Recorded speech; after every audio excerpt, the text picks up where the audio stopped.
오늘 또 저희가 스텔라 이야기하면서 전반적인 알트코인들 이야기를 했잖아요. 스텔라 이야기도 했고 아발란체 그리고 스위코인 이렇게 세 가지 코인이 각자 또 활발한 경쟁을 나타내고 있는데 이런 것들이 시장에 의미하는 바가 무엇인지도 좀 궁금합니다, 교수님. 사실 소비자 입장으로 보면은 저도 뭐 예를 들면 식당이 한 군데밖에 없으면 맛이 없어지잖아요. 네. 왜냐면 독점이니까. 근데 식당이 되게 다양한 식당들이 많이 생기면 소비자 입장으로 보면 경쟁이 있으면 좋잖아요. 그러면 서로 간에 가격도 낮추려고 하고 더 품질 좋은 음식을 내놓으려고 노력을 하겠죠. 마찬가지 원리인 것처럼 알트코인도 이런 경쟁도 있고 협력하면서 소비자 입장 아니면 투자자 관점에서는 더 많은 상승 효과 그리고 더 건전한 생태계가 되기 위한 물론 이제 그분들이 단합이 되면 문제가 생기겠지만 이 시장 자체는 워낙 또 오픈되어 있는 마켓이다 보니까 그래서 경쟁이 되면서 그리고 투자자도 성향에 따라 다르잖아요. 네, 그렇죠. 제가 느끼는 거는 제가 요즘 투자자분들과 이 사업자 중간 역할을 많이 해요.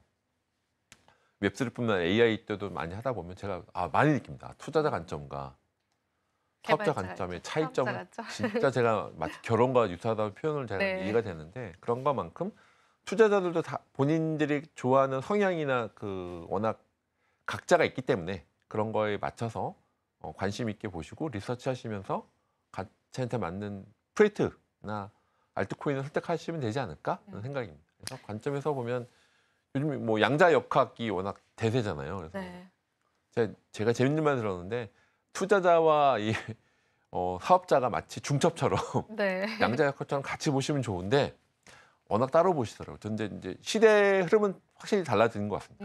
트럼프 시점에는 투자자 관점뿐만 아니라 사업자 관점, 그렇죠. 양자 역학처럼 중첩과 이게 얽힘이 되면서 그래야 좀 실질적인 가치가 나오는 시대가 되지 않을까 하는 거 있어서 여러분들도 아마 이런 경쟁하는 거는 투자자나 이 사용자 입장에서는 즐거운 일이죠. 독점보다. 그런 게 좀 포인트가 있을 거라 예상이 됩니다. 네, 그러면은 저는 이제 또 이런 부분도 궁금하더라고요. 디파이랑 NFT 시장에 이 스텔라 코인이 진입할 수 있는 가능성도 있을지, 스텔라가요? 네, 활용될 가능성이 있을지 그 부분은 어떻게 근데 보실까요? 기본적으로 말씀드렸지만 아까 처음에 기본적으로 말씀드렸을 때 아발란체는 이더리움과 유사하고 네. 스텔라는 기본적으로 송금 결제에 특화돼 있어요. 디파이 NFT로 하기에는 할 수는 있겠죠. 근데 이 생태계 관점에서 보면 그걸 바로 하기는 어렵지 않을까?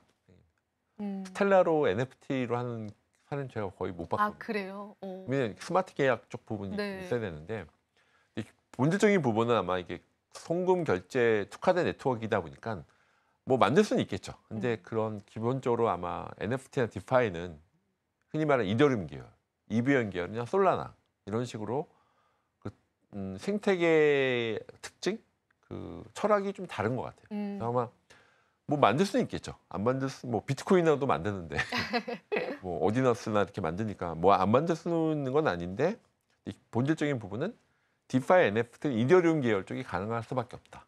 스마트 계약이나 네. 그리고 스텔라나 스텔라 같은 경우에는 워낙 송금 결제에 특화되어 있기 때문에 만들 수는 있겠죠. 근데 그걸 확장이 가능할까?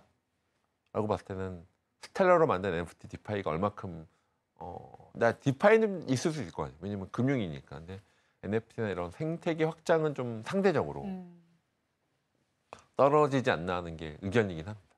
네. 나중에 뭐 스텔라 그러면 우리 할 수 있습니다. 그럴 수도 있지만. 당연히 네. 불확정 네트워크가 할 수 있죠. 네. 할 수 있는데 제가 말씀드린 ERC115나 칠디오라나 같은 생태계에 네. 있는 것들이 좀 다르지 않나 하는 생각이 있습니다. 그러면은 이게 만약에 디파이나 NFT에 관한 이제 확장 가능성이 적다라고 한다면 이 스텔라는 이제 미래 지향 쪽으로 봤을 때는 어떤 모습을 보여줄지 한번 그 윤곽을 좀 잡아주실 수 있을까요? 그 투비 모델이 약간 리플을 생각하시면 될 것 같아요. 음. 리플은 뭐 송금 결제로 시작했잖아요. 네. 그러면서 이제 워낙 커져서 지금은 그 안에서 NFT 디파이 하는 네. 것처럼 스텔라도 일단 원래 마이크로 파이낸스도 많이 쓰고 글로벌 송금 결제 많이 썼어요. 그래서 그때 말씀드린 IBM이나 아니면 그때 금융기관 네트워크에서 썼던 걸로 기억을 하는데 거기서 시작을 해서 우리가 송금 결제에 우리 강점이 있어. 근데 그거 기반으로 지금 디파이는 부분은 탈중앙 금융이잖아요. 네. 그러면서 스테이블 코인처럼 연결됐을 때는 뭐 투비 모델이 날 수 있겠죠. 현재는 송금 결제 네트워크가 좀 강하다. 근데 거기서 이제 1단계인데 2단계는 확장을 할 수 있는 거겠죠. 현재는 그런 건 아니었는데 우리가 크로스보더 파이낸스를 우리가 좀 더 강화할게. 그래서 CBDC하고 연동도 하고 그렇게 되면서 네트워크 됐을 때는 아마 스텔라가 그런 투비 모델은 가능성이 있을 것 같긴 해요. 송금 결제에 강점이 있으니까. 근데 뭐 스텔라가 쉽게 말하면 이더리움쯤 된다? 그거는 좀 다를 수 있는 거죠. 그건 굉장히 완전히 환골 사태를 해야 되는 거거든요. 근데 예를 들면 뭐 M&A처럼 뭐 두 프로젝트가 연결되고 융합될 수는 있겠죠. 근데 보통 우리나라 치면은 뭐 전체 카카오하고 네이버 라인이 합쳐졌듯이 그렇게 됐을 확률도 있지만 제가 봤을 땐 본질적으로 봤을 때는 약간 송금 결제에 좀 특화된 네트워크이다 보시면 될 것 같고 2단계로 봤을 때는 아마 크로스보더한 파이낸스에는 가능성이 있을 수 있다. 네, 리플이 좀 보여주는 것처럼 리플로 이렇게 시작했다가 좀 달라졌잖아요. 네. 그런 것처럼 그 다음으로 갈 수 있는 가능성은 있어 보입니다. 있는데 그러려면 아마 JP모건, 골드만삭스 이런 큰 기존 리거시 금융하고 뭔가 얼라이언스가 있어야겠죠. 예를 들면 골드만삭스가 내가 스텔라랑 할게요라고 하면 달라지겠죠. 그럼 기존 금융 네트워크하고 연결고리에서 리플 대신 스텔라로 쓸게요라고 하면은 아마 시장의 임팩트가 더 클 것 같은데 기존 금융시장 예상에서는 크로스하게 하겠죠. 하나만 하진 않을 것 같아요. 우리가 리플도 하고 스텔라도 하고 여러 가지 다 테더하고도 이렇게 되는 입장이 좀 강할 것 같긴 한데 스텔라 재단에서 영업을 잘해서 골드만삭스를 데려왔다. 그럼 달라질 수 있겠죠. 근데 그럴 확률이 좀 아주 높아 보이진 않습니다. 그러면 실제로 금융기관과의 협력을 할 수 있다라는 이야기처럼 들리기는 하는데 사실상 그게 아직까지는 조금 먼 이야기다라고 좀 이해를 해봐도 괜찮을까요? 근데 제가 말씀드렸지만 네. IBM하고 협력했었거든요. 스텔라가. 네네네. 그거는 금융송금 결제에서는 그 외환 쪽, 네, 스위프트망 대체하는 쪽에서는 워낙 다 관심 있는 스위프트망 대체는 그때 아발란스 그 프로젝트 관심도 있고 체리링크도 있고 다 관심이 많은 마켓이잖아요. 네. 그게 또 워낙 크기도 하고요. 네. 그래서 그런 관점에서는 스텔라도 어쨌든 그 캔디데이트는 될 수 있다라고 보여집니다. 그런 부분들까지도 체크를 해봤습니다. 그러면 교수님이 생각을 하실 때는 기술적인 면으로 아발란체 그리고 스텔라, 스위코인 이렇게 세 가지 중에 어떤 걸 가장 또 긍정적이게 보세요? 뭐 확장 가능성이라든지 뭐 투자 관점을 제외하고. 예. 다 아는 분들이 많아서 네. 얼마 전에 그러니까 아발란체가 이제 현재는 가장 시장에서는 이브 연결의 서브넷에서 많이 쓰이고 있잖아요. 네. 그래서 아마 제일 기술 관점에서는 아마 서브넷을 내세우는 아발란체가 더 많이 확장하고 있는 것 같아요.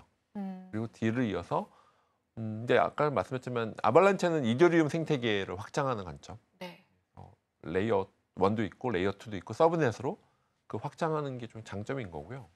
리플은 뭐 송금부터 시작을 해서 지금은 리플이 그 또 에코를 확실히 늘어나가고 있죠. 그런 관점에서는 아발란체가 더 많이 딱 시총 순위인 것 같긴 하네요. 그러고 보니까 그렇네요. 네. 그게 아발란체가 그래서 그게 또 시총 순위에 반영되고 있는 것 같고요. 기술적인 부분들은 아발란체 그리고 리플 그다음에 스텔라가 이 순서대로 그대로 가는 것 같습니다. 기술적인 아키텍처로 봤을 때도 각자 특징이 있죠. 근데 그때 방송 말씀드렸지만 아발란체는 어쨌든 서브넷 기반으로 해서 확장하고 있는 관점에서는 더 많이 확장 가능성이 높은 걸 보여주고요.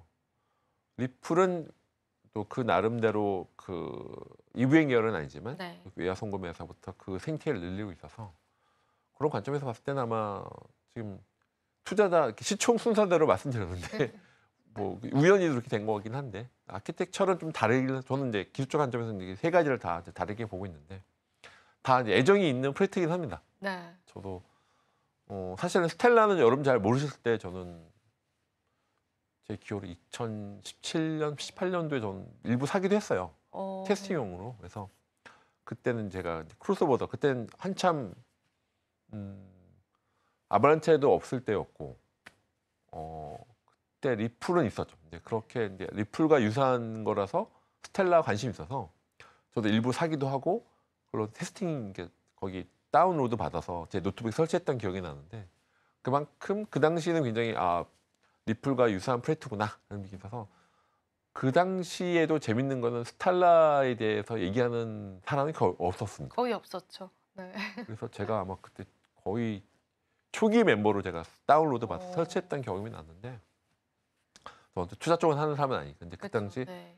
반짝 올랐다가 다시 굉장히 다운돼서 한참 그때 크립토 윈터였으니까 한참을 유지했다가 요 근래 다시 이제 PD님이 또 많이 급등하니까 이제 얘기하시나 보네. 근데 기술적으로는 굉장히 역사가 좀 있는 편이다. 아발란체보다 오래됐죠 역사적으로. 그렇네요. 시기적으로 봤을 때는. 시기로 봤을 때는 네. 예, 훨씬 더 스텔라가 오래됐죠.